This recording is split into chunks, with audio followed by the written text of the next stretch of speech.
Quiet. Yeah, this is peak nature quiet. Peak natural quiet. Welcome to Finland. It's brilliant here. It's very good for recording nature sounds. The few that there are this time of the year. There's wind, there's ravens, the occasional jay, and not very much else. I was gonna film this on my bigger camera, on the Sony camera, but that camera is a bit difficult to wield. Focusing is a bit hit and miss sometimes. These are new tracks, look at this. These tracks weren't here. The ones going perpendicular to our direction of travel. This was here. This is old 2 or 3 days wolf track. This is probably moose, I would say. I can't tell exactly. Anyway, I've been here for this location for a week now. In Finland for 2 weeks. I'm ready to go home, but before I do that, I want to talk about recording raven sounds, which has become a bit of a mission for me. I hope none of this is not going to fall on me, because the wind tends to cause that to happen. So, a very long time ago, 35 years ago, as I was growing up in the countryside in Romania, on a subsistence farm, I was very close to the land, kind of living, not very affluent, not very... Oh, there is a little hide over there, some kind of little house. I don't think there's anybody in there. I keep getting interrupted by cool things. Look at that. That's a little house. Okay, back to the story. As I was growing up, my grandma used to tell me what sounds I could hear were, because I was very curious. Understandably, I would ask, what is that sound, and what is that sound, what is that sound?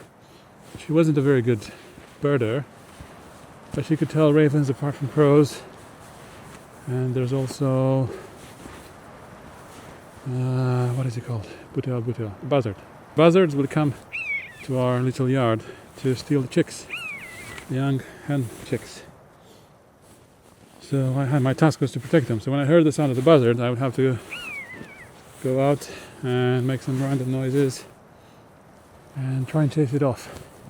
The ravens didn't really care much for that. They would just go to wherever they were going to. They were flying from the ravenry close to the village, across just above our house, and I think there could have been some rubbish dump somewhere where they would like to hang out, or maybe, who knows, they're just going about their daily business. But I could hear the ravens, and they sounded like a deeper and more brave and serious version of the crow calls. Because that was the call that I would hear most often, the contact call. And then, for a while, I completely forgot about that. I moved back to the city. My interest changed from nature to whatever I was doing, learning, reading. And then I came back full circle, and I had a burnout living in Edinburgh, getting my degree in sound design in 2013. Went back to Romania, and I went to the mountains. And in the mountains, I rediscovered these sounds and the fact that I really enjoyed listening to them. And I started to record them. But it was not the easiest thing to do.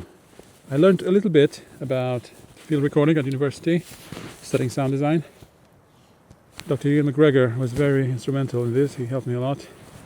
But he just gave me some things, some ideas to start with. And of course, I had to do my own research. I had to perfect the craft myself, which I did over, 13 years now. And I keep doing it. So my first recording of a raven was maybe around 2014. It wasn't very good. I was just passing. I was on my bi-weekly hikes into the Pentland Hills and the reservoirs around Edinburgh. And I heard the ravens flying. I think it was a raven mobbing a buzzard or something like that. And I had my little D100 recorder with me.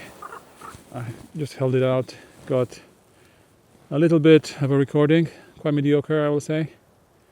But that was the best I'd ever gotten until that stage. And I was so excited. I went back home, I listened to the recording, I posted it on SoundCloud. I wrote a little blog post about it as well, which I think is still on my website probably. It was a breakthrough. So up until that point, I would see the ravens. They'd be far away. I wasn't able to get a good recording. I couldn't get a good glimpse at them. I wasn't doing very well in my quest to record their sounds.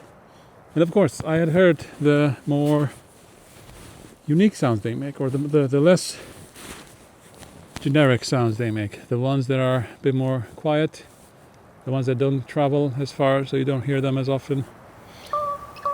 Those were of even more interest to me. But it took maybe 6-7 more years. Of course, I wasn't doing this every day, right? You know, I had other work to do. I was recording all kinds of things, traveling around. But I think it was around 2018, 2019. I went back to Romania. I found a place very close to the house I grew up in. It's actually the ravenry. I think it's not the big ravenry that used to be there. It's because that forest had been cut down and then regrown. So it was more of a limited version of that. But there still are maybe 10 ravens living there. So I went there. I set up a drop rig. I knew there were owls there, so I was trying to record owls. So I set up a rig. I got my recording of a, what was it? Pygmy owl or Eurasian Scops owl, one of the two. Could be the pygmy owl. And then, of course, you know, if you record with drop rigs, all kinds of things happen in a very nice way. So I found a brief little interaction of ravens, but very close. They were just above my rig. So I was listening back to this and I was, oh my god, this is it. This is the sound. This is what I was looking for. It was very present. There was a bit of the village sound, some dog barking in the distance, a bit of bird song. This was spring, I think it was April. So I was getting much closer to that. But I didn't do much about it, you know, for quite a few years. And then I think 2022, 2023 time, I went back there and I went exploring to look for the ravens. And I found the place where they like to roost. I set up more rigs there. I got mixed results, you know, not the closest, not the cleanest recordings, but still pretty good. I posted one of these recordings on YouTube, on my channel, and so far it's doing very well. I think it's the second or third or fourth most viewed video on my channel, which is encouraging. But during this time, as I was trying to make progress recording the ravens, I went to a few places. So I went to Ethiopia, for example. Ethiopia, they don't have the northern raven that I was so fascinated with, Corvus corax. They have thick-billed raven, and I managed to record through a very complicated process of buying a sheep and slaughtering it and giving the meat to my companions and leaving the organs and the skin out. In short, I managed to record ravens coming to feed on it. The thick-billed raven, which sounds a bit more nasal, a bit less impressive, but still pretty cool. And then I went to Australia as well, and I recorded Australian ravens, which sound more like somebody trying to imitate a crow. You know, nothing like the Corvus corax. And then I went to Mongolia, and then I found northern raven there. And in Mongolia, I could record some pretty close-up calls because they saw my rig from afar. This was in the Gobi Desert, and they just came very close to investigate. And they had a little conversation with each other. I got that. That was very good. And then I went to Iceland. I got some really good calls there up on Vatnajökull Glacier, I think it was, or one of the Jökull glaciers. There, the ravens, same thing. They saw the rig up on the glacier. They landed by, they had a little conversation. I think they approved my choice of equipment. And then they flew away. Got some good calls in the process. And all of that built up until this moment when I got here in Finland, where it seems like there's a raven paradise. There are, well, not extreme amounts of them. Oh, I forgot to mention, I tried to record the ravens in Wales on Anglesey. Anglesey is a little peninsula, island, can't remember, off the northwest coast of Wales. It's pretty rough and rugged, and in winter there's a ravenry there. There's a bunch of ravens coming in from Scandinavia, and they are pretty talkative, pretty vocal, and it's a little forest, so you get all those echoes from the forest as well. Sounds pretty good. I went there once or twice, can't remember, but I failed at recording them because there was a massive storm and just recorded wind and maybe one or two ravens. Anyway, fast forward to Finland. I knew I could expect ravens here. You know, I was looking through the photos of people coming here to look for wildlife, and every now and then you see a nice photo of a raven or two ravens, or you know, if there's a kill somewhere, there's going to be a wolf or bear, and of course there's ravens.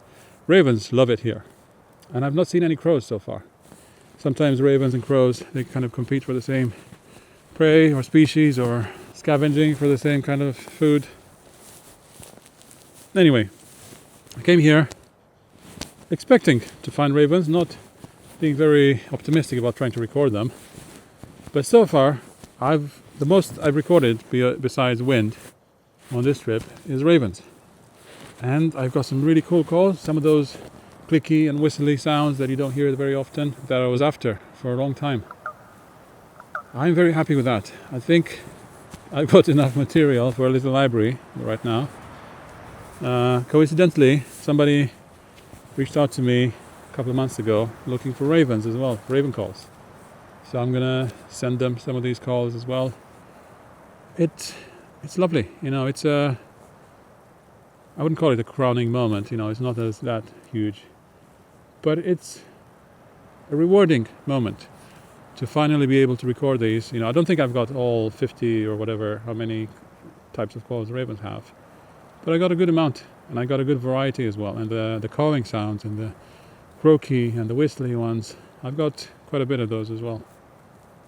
It's a good feeling to finally get some really good raven calls, to be able to share that with the world. I'm going to put quite a few of these on my YouTube channel. Maybe I'm going to start a blog post just about raven calls, like I have about owl calls and stuff. It feels pretty good, yeah, and it's not that difficult here. You know, I didn't have to climb any weird crags or mountains or anything. You just need to suffer the cold a little bit, go out, record them, try to understand their behavior, use the correct gear before you get into trouble or you lose them to the snow or wind or whatever, and use the proper powering methods because the cold can be really serious here. Anyway, that's it. That's my story of recording ravens. I'm going to play a bunch of raven calls now, and I'll see you next month.